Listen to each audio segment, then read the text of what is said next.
The goals that never happen. How many incomplete goals do you currently have on your agenda? If you're anything like the vast majority of us, then chances are that you have hundreds of projects that you started and never completed, countless goals that you told your friends but never saw through, and all kinds of dreams that seem to be getting less and less likely to come to fruition. And it's for this reason that you may find people roll their eyes when you tell them your next big project. When you start a new training program to lose weight and everyone, including you, knows that you're likely to have lost interest by month 2. Or when you talk about the app you intend to make, the website, or the business project. Or when you talk about that dream trip to Japan. This is the way of things for many of us. We work incredibly hard at things we don't feel passionately about just to put food on the table, but when it comes to fulfilling our dreams, we are remarkably ineffective. It's time to change all that and to start making those goals happen. But how can you turn it all around? How we're going to fix your goal setting and help you to start living the life of your dreams. Accomplishing goals is about strategy. It is about making a cognitive shift to change the way you're thinking, and it's about being smart about how you approach each goal. It's also about knowing how to choose your goals and even how to phrase them. This video is going to show you how to make those changes. Then you'll learn how to choose and write goals effectively, how to write effective action plans, and how to make sure you stick with your goals and never give up. But this video is going to be a little different than most goal-setting tomes, too.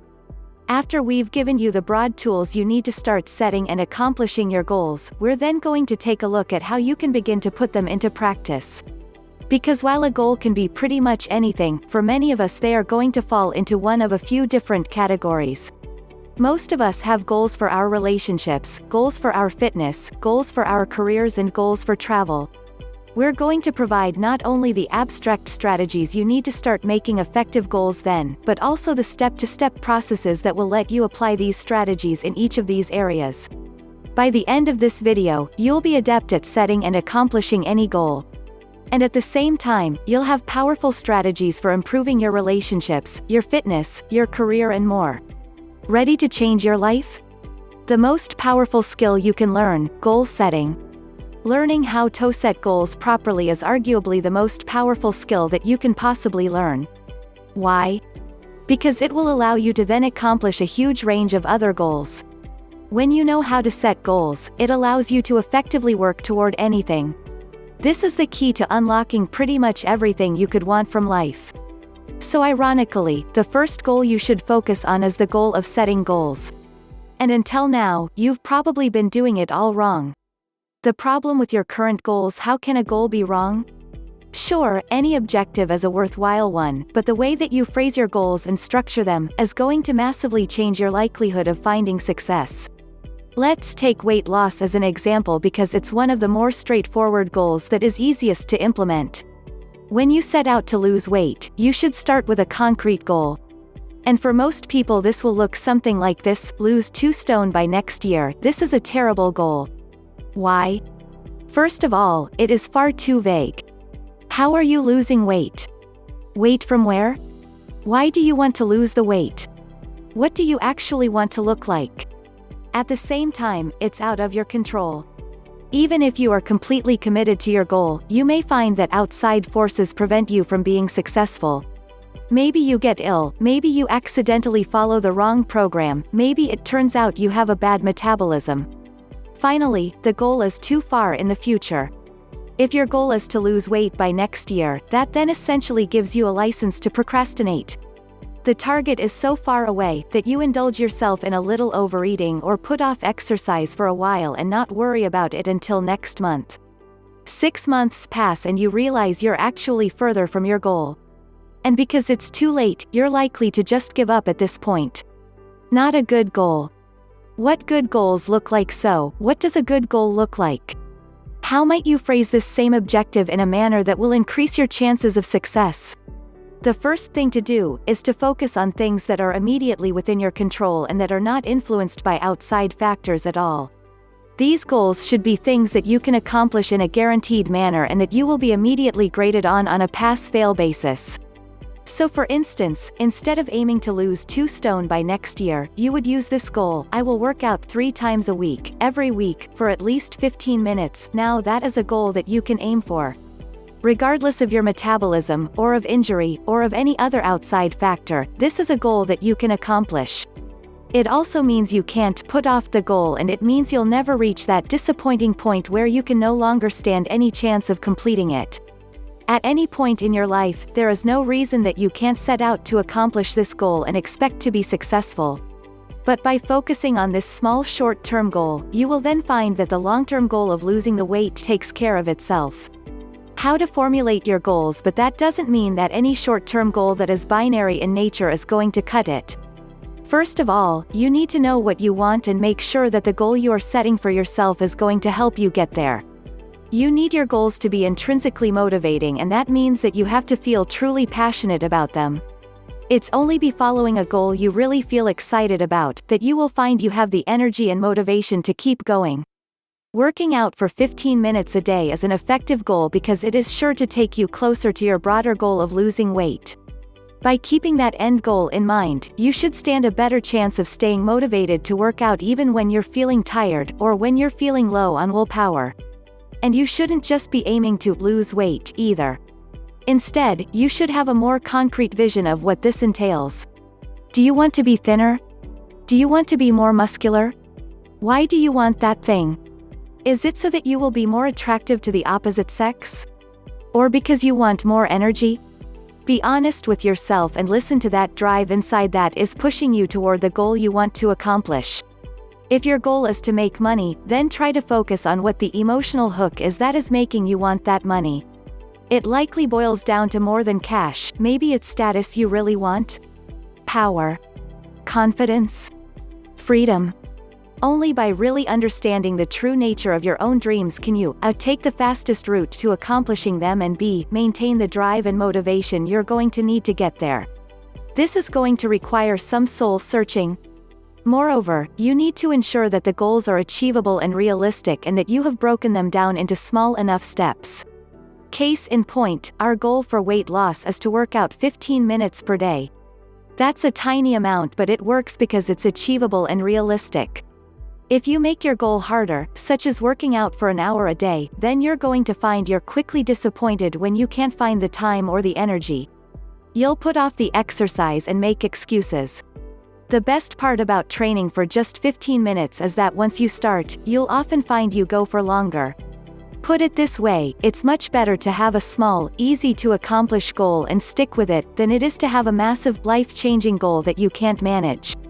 But of course, if you're making your goal smaller, that means that it will take you longer to reach the eventual destination you're gunning for. This is not a problem, this is just another thing you need to accept if you want to accomplish anything. Things worth having take time. Take small steady steps and enjoy the journey. 2. The formula, how to structure goals and make your plan. Now you know the basis of what makes a great goal, it's time to actually start building these kinds of goals for yourself. In this part, we'll lay out some simple instructions that you can follow to begin putting these ideas into practice. Later we'll be applying this same formula to different areas of your life, so that you can start going after a better body, better salary and better love life. But in each instance, we'll be reapplying this same strategy. Step 1. Visualization. The first and most important step is to visualize what you want and to really understand what you want. We already discussed this a little in respect to becoming richer. Often you'll find it's not really the money that you want, but rather what that money represents in terms of your lifestyle or your status. The same goes for being fit. It's not enough to want to be thinner or healthier, you need to understand your own motivations for wanting that. Do you want to feel more physically capable, perhaps become a professional athlete? Do you want to prevent the deterioration that many experience as they age? Or do you want to look amazing so that you can be more successful with the opposite sex? The best way to get an idea of what you want from life in any given area is often to just visualize your future. That means closing your eyes and just calling to mind your ideal future. Where are you? What do you look like? What do you do for a living? Who are you with? By picturing your future in this abstract way, you'll be able to start analyzing what it is that you're actually trying to accomplish, and from there you can begin to look at the more concrete steps you'd need to take in order to get there. Some other strategies that can help with this are looking at your role models and seeing what they have in common, thinking about the things that excite you, your hobbies, the things you're a fan of, etc. Thinking about the last time you felt truly happy, or truly alive. From there, it's also a good idea to think about the actual reality and to visualize what it would be like to get there and to live that life. Do you still want it? For example, it's very easy to want to be a rock star in theory, but you might not like the actual lifestyle. It would mean spending a lot of your life touring, being in the public eye, and probably struggling to raise a family. This is why we're thinking in abstractions at this point. Because you may find that the reality of being a rock star is not something you really want, in which case you're going to start again and tap into what it was about that lifestyle that appealed to you. Are there other ways you can satisfy the same emotional goals? If you want to be recognized for your music, then you could try playing an instrument on YouTube or Bandcamp. If you just want to be a professional musician, then you could compose music for computer games or videos. But it doesn't all have to be about your career either. You could just as easily find that you're happy just busking, or making music in your spare time. Getting to the core of what you want like this can also help you to overcome impossible odds. If you want to be an astronaut, for example, then you might have to come to terms with the fact that you are too old and it's now unlikely to ever happen. But ask yourself why that appeals to you on an emotional level. Maybe it comes down to your love of space, in which case you might be equally satisfied by being an astronomer. Maybe it comes down to your love of exploration and discovery, in which case you could be an explorer, or maybe just a researcher. Step 2. Assess your situation honestly and thoroughly. The next crucial step is to assess your current position versus the ideal one that you have visualized. This is where you're going to analyze the gulf between real life and your dream future and then try and find what the best way to bridge that gulf is. Making an honest appraisal of your current situation is a very important way to assess your current position and to thereby to get an idea of your strengths and weaknesses. And in particular, you need to think about what advantages you have, what networks, what contacts, and what opportunities. You may feel that you have none, but that probably means you just haven't been thorough enough. As the saying goes, there's no such thing as a lack of resources, only a lack of resourcefulness. This is also where you're going to analyze just how likely your goals are and then perhaps rephrase them on that basis. If you've seen that you aren't likely to become an astronaut, then it's time to create a more achievable goal such as becoming an astronomer. If your goal is to date incredibly hot women, then perhaps it's time to reassess and at least start out by aiming for women that are on a similar level to yourself. Your mantra for this step is to assess your situation honestly and then take the path of least resistance. You're looking at the maximum benefit from the minimum time and work. Step 3. Formulate a plan. This brings us to the next step, which is to formulate a plan on the basis of your current situation, where you want to be and what options you have available to you. For losing weight or getting into shape, this means looking, for example, at the different training programs. However, by making the honest assessment of yourself and your situation in the last step, you should be in a better position to choose a system that appeals to your particular strengths and weaknesses and that you are actually likely to see through. So many people will pay for expensive training programs that involve eating a very strict diet and working out 10 times a week for an hour each session. But is that really realistic? If you've tried to stick at previous workouts and have failed, then the answer is probably not. When you assess your current situation, that also means assessing where things went wrong in the past and what your lifestyle and personality will allow for. And by knowing this, you can then look for a training program or devise one that will work to your advantage. Maybe that means finding a way to fit CV in around your regular routine, or maybe it means sticking to a diet that you will find enjoyable and convenient. The same goes for plans for travel and for your career. It's time to get real and to get your head out of the clouds. Stop dreaming about traveling the world and instead, think about how you're going to travel more despite your personal responsibilities, budgetary limitations, etc. Stop wishing you were rich and start thinking about how you're going to climb the ladder in your career to actually get there. When making your plan, it's also important to think outside the box and to reject the generally accepted beliefs regarding what you need to do to accomplish each goal. Reject the norm because we are only really taught one way to get what we want, and that is to progress through our careers. And this is why so many of us get stuck. We decide we want to be rich and so we work harder, instead of realizing that we could be wealthier on our current salaries by spending less and perhaps finding a secondary income. We think the only way to become successful in music is to keep working our day job to pay for it. We think that the only way to travel more is to work harder and then retire early. But the costs of living will inevitably go up to meet your salary. You will have less and less time as you work harder and harder and take on more responsibility, and you'll find there's never a good time to accomplish your goals. And so instead you need to take the path less traveled. There are other ways to getting to where you want to be, and if you're just banging your head against the wall, then it's time to rethink that strategy. There's nothing stopping you from starting a business in your spare time right now. There's no reason you can't quit your job and start traveling tomorrow. You have the abilities you need to begin applying for higher paid jobs. What's holding you back? Step 4. Phrase your goals in small steps. Now you know what it is you want to achieve and how it is you want to get there. You're going to hone in. You now know the bigger picture, and it's time to think about the small details instead.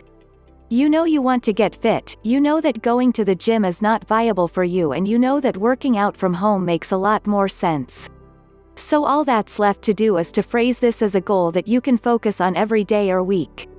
Hence, I will work out for at least 15 minutes every day. Maybe you've decided you're not so interested in toning muscle but want to start by focusing on losing weight so you'll look better in a suit and feel more energetic. In that case, your goal might be, I will walk to and from work every day that it isn't raining. There's nothing wrong with having more than one goal, or making more detailed goals either.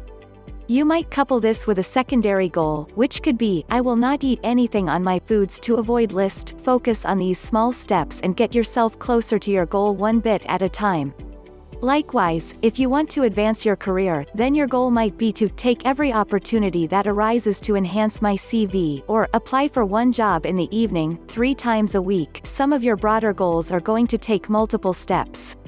For instance, if your goal is to become a famous musician, then perhaps you should take the following steps. Learn to play the guitar by spending half an hour each evening, 4 days a week. Save $15 a day to invest in. Save $15 a day to invest in studio equipment. Output 1 video a week to build an audience. Output 2 videos a week to build an audience. Continue to output 2 videos a week and spend 1 hour per week in self-promotion activities. Spend 2 hours in a week working on an album to sell from the channel. It's a long process, but it's also a real strategy. It's a strategy that you need to succeed. It represents a cognitive shift where you're no longer daydreaming about being a famous rock star and you're instead looking at concrete, realistic, achievable steps. And that's when you start making real, actual progress.